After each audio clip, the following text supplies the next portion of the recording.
This woman goes by just Pearly Things.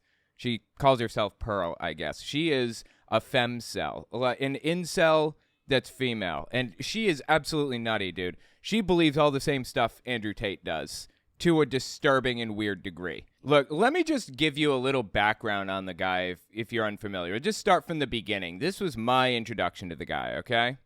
If you ever see a man who's talking about food, oh, I had this amazing steak at this one restaurant. This steak is so amazing. He's broke. He's a brokey. Because if the steak was so amazing, he'd eat every day. And he'd eat every day to the point where he doesn't want to talk about it anymore. Okay, this is completely ridiculous. I am by no stretch of the imagination a brokey. And I don't eat my favorite foods every single day. You know why? I understand moderation. I understand if I eat it too much, I'm not going to want it anymore. So I take my time. I take it slow. I almost never eat steak. Now, I have these crock bites, these little squares of extra giga sharp cheddar cheese that I eat. And I hypothetically, I could have as many bags of those as I want. I could have 16 bags of those motherfuckers if I wanted. But I don't, because I understand moderation. He obviously does not. He doesn't do that because he can't afford it. You understand? So whenever you see anyone talking about bragging about the meal they cooked or this ingredient they got or that steak they had, just do, because people do that to me all the time. And I'm just sitting there going, you're poor. Interesting. That does not mean they're poor. Oh, my God. And why do you care if they're poor? Seriously, what is his hang up with people being brokies, quote unquote, or poor? Like, it's embarrassing. It's so embarrassing. It's painful. It's painful to listen to. You're broke. Yes, okay. Oh, you went on your birthday and had that steak. Oh, wow. Once a year. Broke talk. Brokies. Real G's. Every day. Minor. Ain't a thing. It's so cringy, dude. I can't stand it. So that's an introduction to Tate if you didn't know who he was. Let me show you another one. Here's how he feels about cats. Yes, I said cats. Let me tell you something, Teddy. You live in my house and I'm buying you cat food and my whole house stinks of cat shit because of your cat litter bullshit. And you want to tell me I can't stroke you when I want. You're going to be out the house forever. I'm not a cuck. That's why I don't have a cat. Cucks have cats. It's so stupid. He's serious. He's dead serious. He really means this stuff, man. I'm telling you. It's painful. It's so stupid.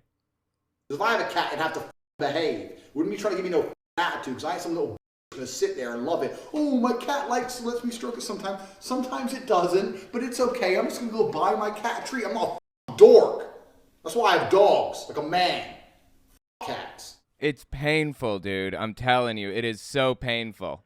Okay, so let me explain his business model real quick, if this is confusing to anybody. According to Andrew Tate, I mean, these are his words, and I will pull the clips up because people like to say, you know, his little tater tots like to claim that people take him out of context. Well, I'll pull the clips up for you, and we can listen to him directly. He went out there and did this Hustlers University thing, is what it's called. It's like his Ponzi scheme or his pyramid scheme where he gets people to buy in. It's like an MLM a little bit. Operates similarly anyways.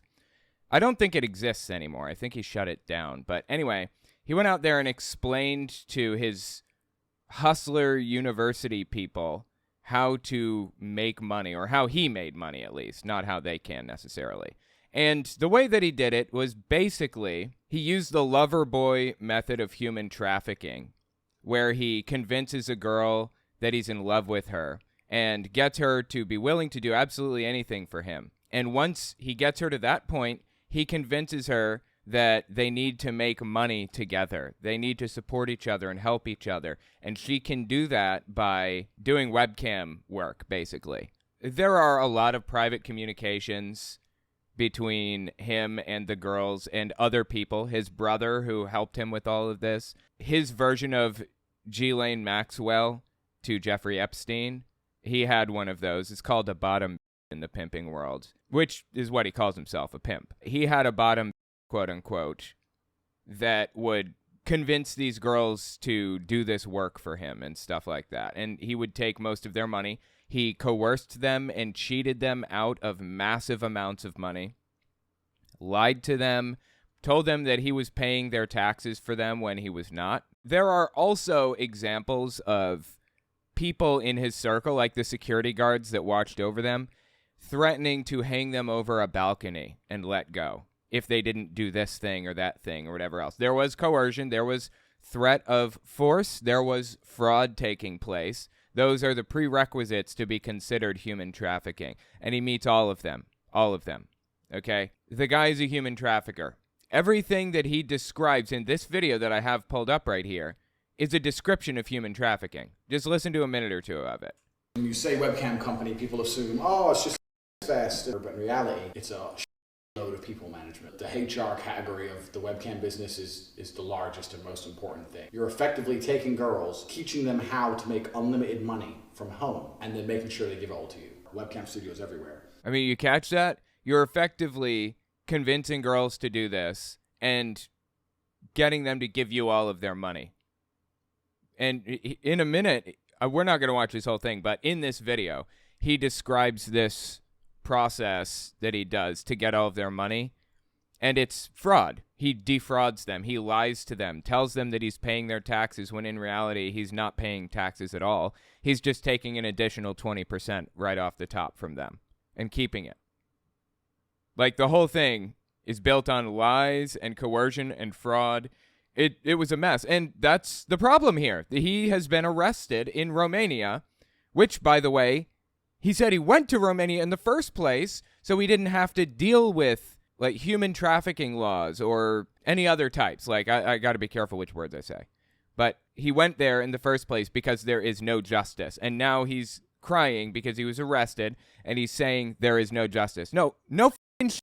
Really, you're just coming to realize that the Romania system is a little bit corrupt? But aside from that, this is 100% completely and totally deserved on his side.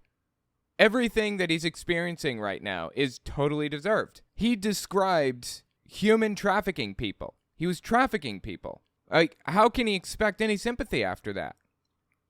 So anyways, what he did was unequivocally, without a shadow of a doubt, illegal. And I'm talking just the stuff that he described in the video that we were watching just a second ago. Like, we can't watch the whole thing. Like I said, it's 15 minutes long. It's a long video. Oh, and he says all of this stuff in his book, too. Talk about self-incrimination. The dude just comes out and explains that he's a human trafficker.